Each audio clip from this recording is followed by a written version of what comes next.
Transitioning smoothly between different sections of a track is a really important thing to master, and getting this wrong can really negatively impact a listening experience. So in this video, I'm going to break down some different methods that you can use to transition between different sections of a track. So I've broken it up into 5 different sections using methods that I often use in my music. So that's transition sounds, filtering, chaos, width, and reverse swells, along with a couple of different honorable mentions in there as well. So I'm going to be using this track that I'm playing in the background now to demonstrate the transitions. It's one that I made a little while ago in a video, and I've finished it off and it'll be releasing soon. So if you want to watch the video about that, I'll drop the link in the description down below as well. So I'm going to break down each individual point in a second, but it's probably worth mentioning 2 things as well before I start. The first one is that usually I use a combination of these points that I've mentioned in the introduction. So I might use transition sounds in combination with filtering, in combination with width, just to create different effects. So yeah, it's worth playing around with each of these and not just sticking to one of them. And the second thing is, a big part of the transition is actually what you're doing with the composition. So if you're changing from 2 different sections and there's no sort of continuation, or it's very different, it's going to be hard to create a flow to the transition. But if you've got a couple of common themes, you're keeping sort of top end melody or keeping a chord progression and then adding in bass and drums or dropping out certain elements, it can make it much more smooth. So it's worth focusing first on the compositional side of things before you try and transition. So make sure that if you want it to be smooth and seamless, that there is a nice flow to it without applying any of these transition effects first. So without the transition effects I'm going to talk about, this is what the track that I'm going to demo sounds like.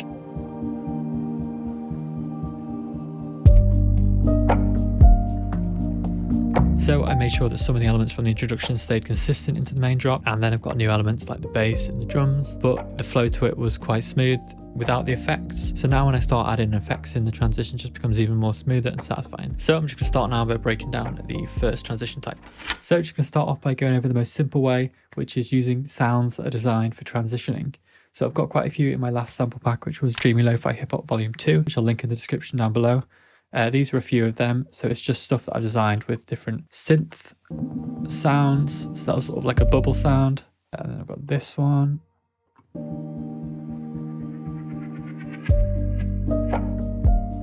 And I've got this one. As well as various others. So you can get all sorts of different sounds to transition. Just look for risers or fallers or swells, whatever you want to call it. There's various things for it. So these are just how they sounded out of the pack, but you can also go on there and drop some reverb with a nice tail.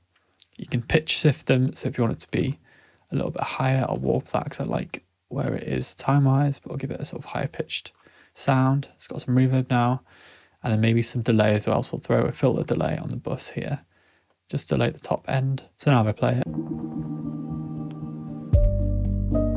and then for this one,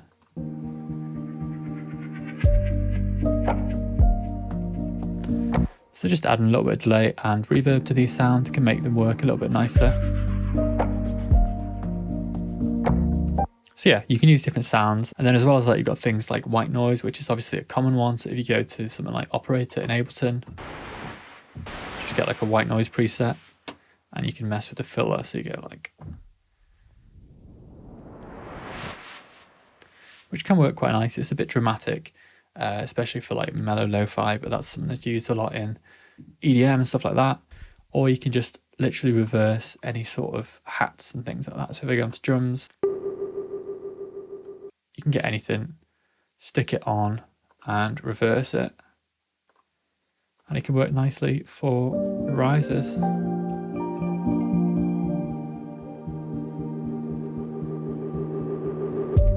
And if you've got reverb and delay on there, it's got a little bit of a tail, so it's not as abrupt. So yeah, that's all I really wanted to cover with sounds. Quite a simple one that you're probably already doing, but if not, there's a little idea of stuff you can do to jazz it up a bit. So on to point 2, which is filtering, which is something you've probably seen me do a million times if you watch my videos. It's just such an easy and effective way to transition.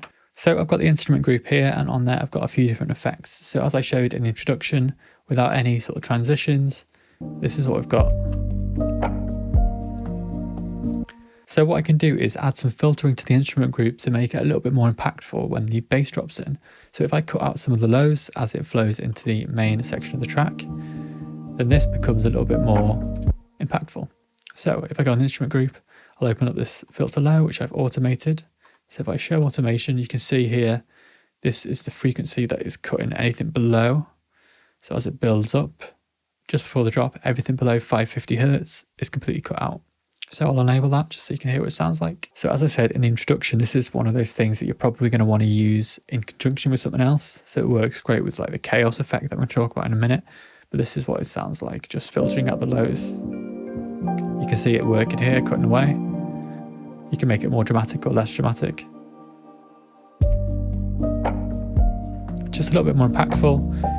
And then on the other side of that, you can do things like filter out the high end to transition. So I often do that on the drums. So if I look on here, I've got the high and mid, which is the snares, hi-hats, etc.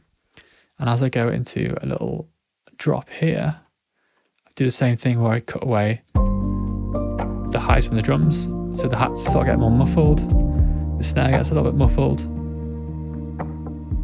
and then it naturally flows nicer into the bit without drums. So yeah, it can be really effective, and it's something that I often use in conjunction with other stuff. So that moves us on to number 3, which I've called Chaos. But quickly before I talk about that, I've got a message from this video's sponsor, which is Skillshare. So if you're looking to develop new skills or improve on your existing skills and become the best musician or video editor or content creator that you want to be, I would highly recommend checking out Skillshare. For those of you who don't know, Skillshare is a platform for discovery and growth. It's a place where you can learn really anything that you want to in a really engaging and interesting way. I'm currently watching the Nathaniel Drew series on creativity, which is a fantastic video series on how to overcome some of the stumbling blocks that creatives have and how to become the most creative person that you can be. And I'm also trying to improve on my piano. So if I search through, say, jazz piano, there's hundreds of courses on there available for me to go through the reviews, look at the discussion and see if it's right for me. And then I can start watching and learning and improving my piano skills. So I would highly recommend this to anyone who's really looking to improve in their music knowledge or creative skills, video editing, music production, music theory, and there's just so much more in there as well. And for the first 1,000 people who click the link in the description down below, you can get a 3-month trial on Skillshare. So I'd highly recommend you checking that out just for free, seeing if you like it, and it's well worth sticking about if you do. It's a resource that I frequently use to develop my skills and for training. So yeah, I would highly recommend it, and a big thank you to Skillshare for sponsoring this video. So that moves us on to number 3, which I've called Chaos. And it's just the process of flooding the instruments with effects, could be delay, some sort of modulations, reverse textures, whatever it might be, to sort of create a more chaotic sound and then resolve it nicely when the beat drops. So the first example of the chaos is the effect Portal, which is a granular synthesis effect, which is basically a sort of combination of pitch shifting and delay and reverse textures. And there's a preset called Dreamy Music Box, which I love to use for this effect. So I've got it on this setting here, if you want to try and replicate it. And all I'm doing is going with the dry and wet and increasing the wetness of it up until the drop where it completely cuts out. So the effect I get is a sort of choppy sound that you've probably heard on my music if you listen to it. It's a little bit ethereal, dreamy and chaotic. And then it drops, which is quite satisfying. And you can combine that with a filter, which is what I did on the actual final version of this track. So everything sort of mushes together, and then you get the clarity again as the bass kicks in. So that's a nice way of doing it. But there's various things you can do. You can add a filter delay that, again, dry wet increases as the track gets closer to the drop. So this just adds a more chaotic feel again with delay, which is a great way of doing it. And then you've also got that sort of tail from the delay as you actually bring it out, which sort of smoothens the track out a bit. Smoothens, not a word, but there you go. So that's delay. You can see it gets more gain on the delay. I've used a filter delay so it just affects the top end. Otherwise it can get a little bit too much. But you can hear it delaying and then it resolves. If you want a more dramatic effect, you can use Crystallizer from Sound Toys, which is like a sort of granular synthesis again.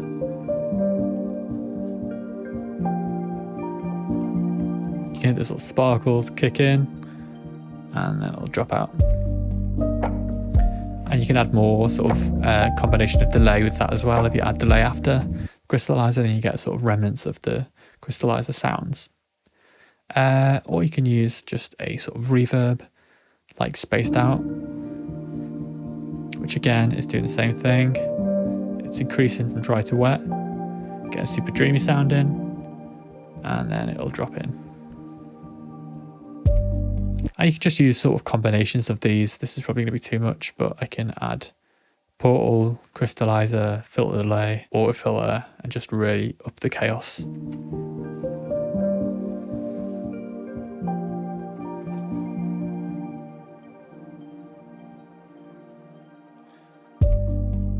It's alright, to be fair. But yeah, experiment with it. Use different delays, effects, just to make the sound a bit mad in such a way that you can just resolve it instantly at the drop. Really satisfying to listen to, and usually my go-to method for transitioning. So the next method is width. Before I talk about that, quickly wanted to mention the cassette stop effect, which I've heard a few times in sort of like more old school boom bap tracks, and it can work really nicely in various other tracks. So if I re-enable automation, all it's doing is sort of like a tape stop slowdown. I'm doing it with the cassette transport, which was from Waves Factory. But there are free versions on there with like Max for Live, or probably free VSTs out there as well. But this is just a method of stopping it, stopping the tape, slowdown effect, and then drop.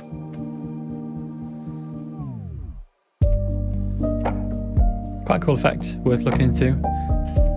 But yeah, that's that one. So now on to number 4, which is width. So if you create a sort of stereo field, a big stereo image just before the drop, and then resolve it to a more mono image, that can also be real sort of dramatic. It works great in ambient sounds and lo-fi tracks, and really most sort of genres of music. I've heard it in like electronica and house music as well. So all that means is, rather than creating the chaos through effects like delays, you can do it with a stereo width effect. So for this one, I've used the S1 imager from Waves, which I'll drop a link to in the description down below. It's just a tool for creating stereo width, and I've just automated the width control there. So it builds up from like the standard setting at 1 to 1.32, all the way up to a 3, and then it drops down to 0.88, which is slightly more mono than the track would be anyway. So all this does is increase the sort of stereo effects in the track. This is probably the laziest way of doing it, but I'll show you what it sounds like.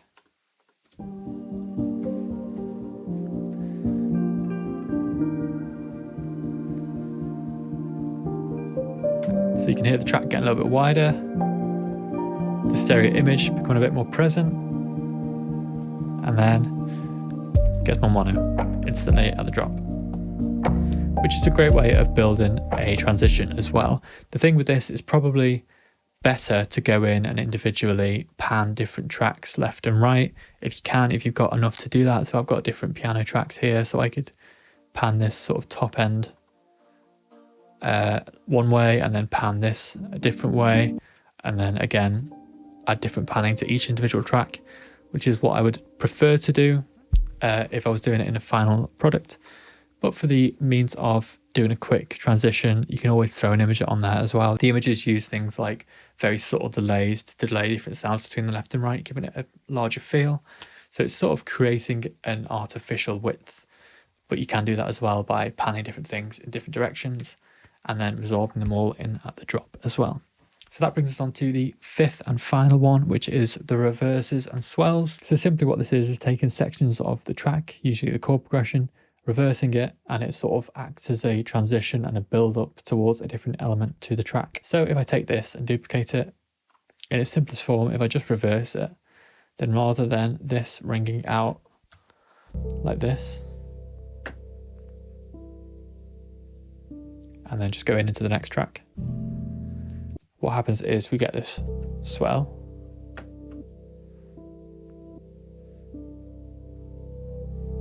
and then on top of that you can add stuff like reverb and delay to make it a little bit more impactful. And then another thing you can do is, if I take this, swap it back around, get rid of that, what I can do is make it really reverb heavy. This is like a reverse reverb swell. And then if I right click and freeze it, flatten it, and then reverse this new bit, you can make it a little bit longer. I'll make that complex, reverse it, and you can get sort of a longer tail and more of like a reverb wet sound. And then I'll just crank the volume up because that was purely wet. And this can be a nice effect to just add mid-track.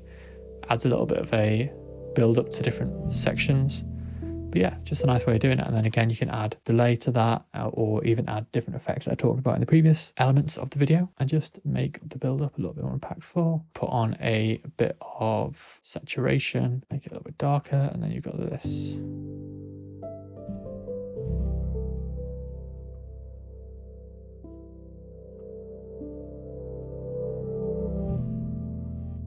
Just a great way of making your own sounds to transition. And I think it sounds pretty cool. So yeah, that is the last and final point that I wanted to talk about. Please don't forget to like and comment the video if you enjoyed it. It really helps the channel grow and get some more attention. And yeah, I'm putting together a sort of new playlist of lo-fi related content. So mixing and mastering, how to do lo-fi bass lines, all these sort of lo-fi videos that I've been putting out. I'll put them into a YouTube playlist. So you can click on that as well if you want to keep watching more content. I've got all sorts of stuff for guitar, lo-fi piano, and just general production videos.